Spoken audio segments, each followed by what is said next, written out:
Hurst is standing by with more for us. So, Scott, walk us through how the two sides were able to reach this overnight deal. It sounds like they put in the long haul. Yeah, they were in it well into the night, into the morning, and so this announcement came out very early this morning. A tentative deal had been reached between Air Canada and the union representing some 10,000 flight attendants. So a lot of people waking up to this news, really positive news for everyone involved, for the airline, of course, being able to get back to normal operations, for the flight attendants themselves fighting for more money and better pay. And of course, we talked about that issue of ground pay. And then, of course, for passengers stranded in all of this, a huge sigh of relief for them. So the two sides met well into the night, some 8-9 hours, with a federal mediator. And now the union is advising its members to fully cooperate with the resumption of operations. Of course, we know at this point the government intervened in the strike on Saturday, ordering the union into binding arbitration, but flight attendants defied that back-to-work order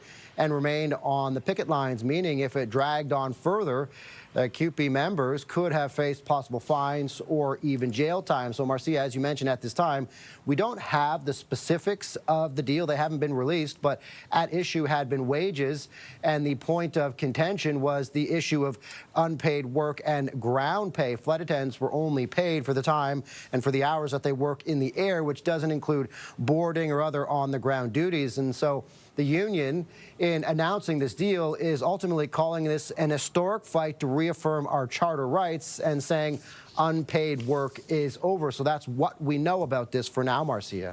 So what does this mean for passengers, those who are stranded and those who have upcoming flights? Yeah, of course, it is a huge sigh of relief, but there is a huge backlog to get through here. So many people might still find themselves having to wait for quite some time, or might still find their flights being canceled as Air Canada gets back up to normal operations. So for the tens of thousands of passengers, this is what it means. They could find themselves in the air as early as tonight. That is when the first scheduled flights are set to take off, but the airline is warning a full return to operations could take more than a week. Right now, they're saying anywhere from 7 to 10 days. And so what they're saying right now is only customers with confirmed bookings should go to the airport. Of course, that doesn't take into account all the people who've had their flights already canceled, who are still trying to get on other flights. And so the airline will have to work through that large number of customers needing rebookings, credits, or refunds. And as you might expect, Marcia, that'll take some time, too. Here's how it impacted two passengers with vastly different stories, impacted by the same issue. One waiting for a mother traveling from overseas, the other grounded here in Canada traveling from London. How long we can wait?